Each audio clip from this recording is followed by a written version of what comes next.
So I had this idea for Knave second edition, which is full of D100 tables, to just show you how you can work with these tables to get a story going pretty easily. I've done a video already on the first edition of Knave. I'll put a link to that somewhere if I can find it, or you can search it out on my channel.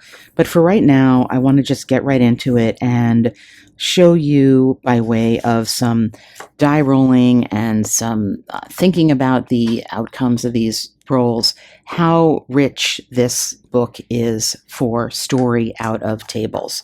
The first thing we're going to do is we're going to I want 3 characters in my party, and we're just going to define them by their careers. So the first character we have is a scribe. And in the table, the scribe or whoever is given some specific items. I'm not going to note those down at the moment. I'm really just trying to get the overview here of who we've got. So we've got a scribe with an herbalist. I like it already. A scribe and an herbalist. And they are with a puppeteer. I don't like puppeteers, but okay. A scribe and an herbalist, or you know what, I gotta re-roll the puppeteer. I can't with the puppets. All right. A scribe and an herbalist with a candle maker. Okay, that's more palatable to me. So obviously you can decide you're going exactly with your die rolling and change your mind as I just did. So those are the scribe, the herbalist, and the candle maker. And there is a relationships table here, and I'm going to roll on that just to see what that is suggesting to me. So we'll roll on the relationships table. They're not saying who the relationships are, but let's see. We got relationships 49, investor. So that's going to be relationships, scribe, herbalist, and candle maker. Maybe the scribe and the herbalist want to invest in the candle making shop to make some magic. Who knows? Where are these folks? Well, we're going to roll on I think we're going to go to the city area, the city themes and events tables here. And let's get a city theme. The city theme is going to be, okay, we got a faction, so that's directing us to another table. So let me make a note of that. And it's directing us to the faction table. Factions, all right. And we rolled up Vigilante League. I don't really see, it's hard to imagine a scribe and an herbalist and a candle maker as part of or something to do with the Vigilante League, but that's what we got right there. And let's see, where are these people? We're going to go back to the city tables here. We will look in the, well, let's put them in a building. They are currently at a dyer. So maybe they're in the candlemaker shop, because a dyer, I'm thinking maybe the candlemaker has, I think that's going to be, the dyer's going to be the candlemaker shop. So they're huddled maybe in the candlemaker shop, and the city theme is there's Vigilante League. Maybe the Vigilante League is running this city, and as mentioned earlier, the scribe and the herbalist are somehow wanting to get the candlemaker to help them with something that they're trying to do on the side. They're trying to invest in this candlemaker to help them. They're in his shop and they're huddled there, and maybe that's what they need, where they're starting out. Let's see if we get what we get from the actual missions table here. And we got, spy on a faction. Okay, so that is actually working in consort with what I was devising here. I realize you can't see my scribbles, not that they would help, but I definitely have this sense that these 3 people are on the outskirts, or not literally the outskirts, but they are outside the main the function or what's going on in this city where there's some type of a vigilante league that's hunting down whatever they're trying to do.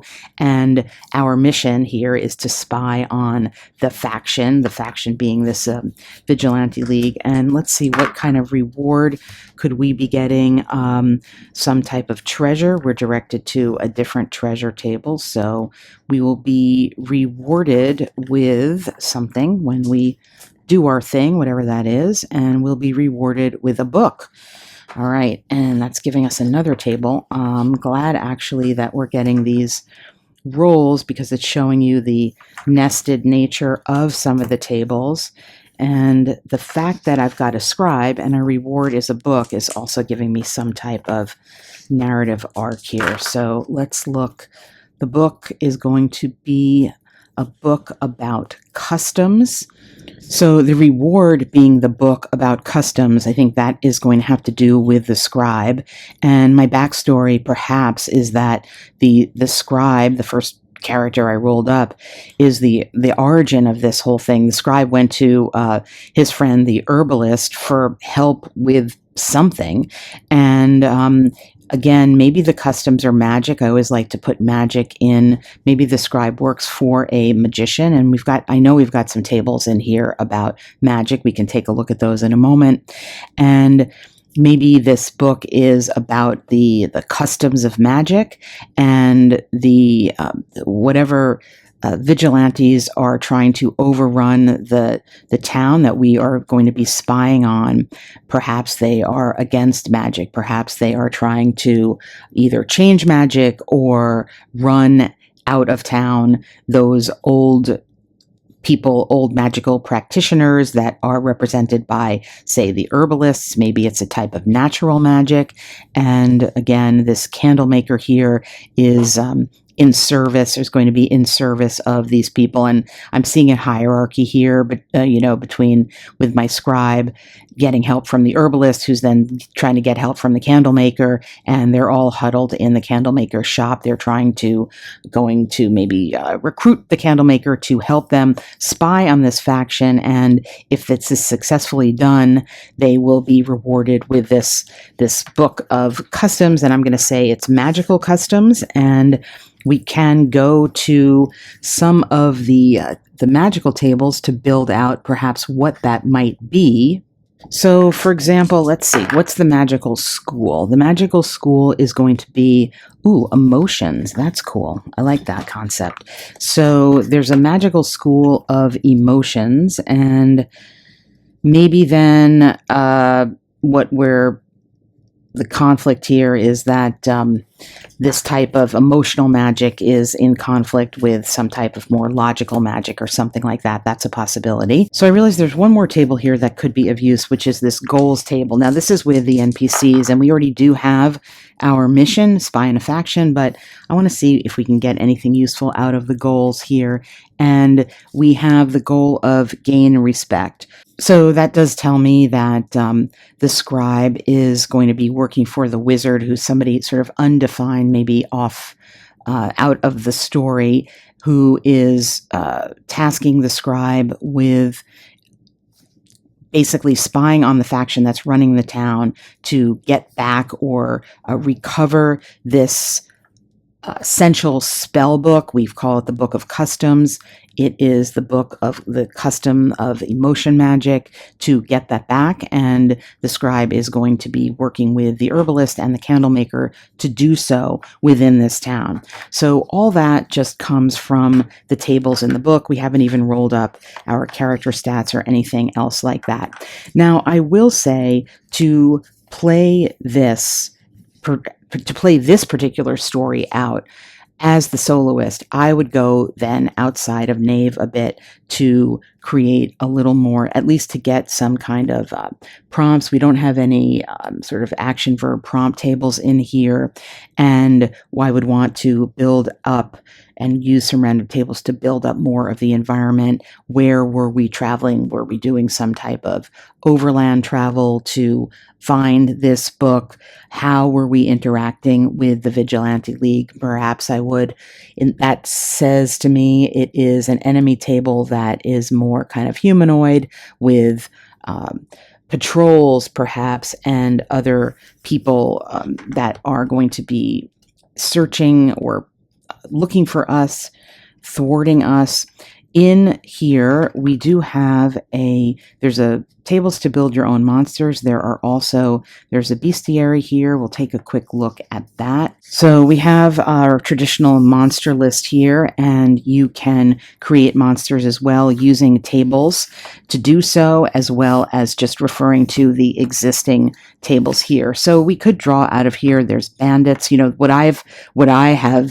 The story that I've created is really feels like it's going to be more like, again, guards and patrols and things like that in the town, rather than things like a gelatinous cube or a ghost. So I would need to create that for myself. There are random tables here to do that, rolling up powers or traits of your monster, sense sounds, tactics, weaknesses, and you could assign them stats in that way. So my next steps would be to create perhaps a random table of, I would call them enemies that I might encounter.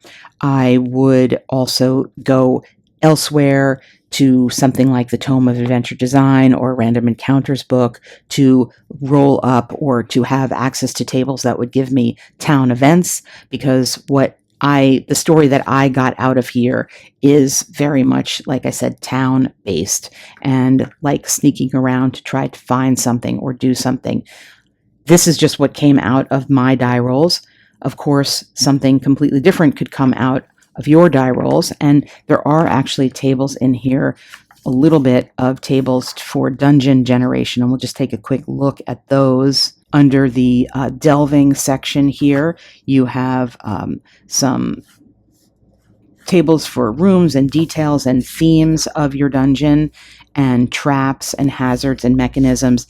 The feeling from the story that I got is not of a dungeon delve, at least as far as I have it. As I said, it feels to me more like it has to do with going through a town. So I would want to continue to build up the external world, the overland world in the town, sneaking around to try to find this book of customs with my scribe, herbalist, and candlemaker, and probably bring that back to the wizard to protect the magic of emotions, the magical school of emotions that is subservient or being under attack in this town by the Vigilante League. So that's a quick example of how you can use Knave 2nd Edition as the soloist, and I'll just show you here. It's described as a comprehensive toolkit for GMs who build wide-open fantasy worlds, a flexible classless rule set for players who scheme, strategize, and seek adventure, and a love letter to the magic that is old-school adventure gaming.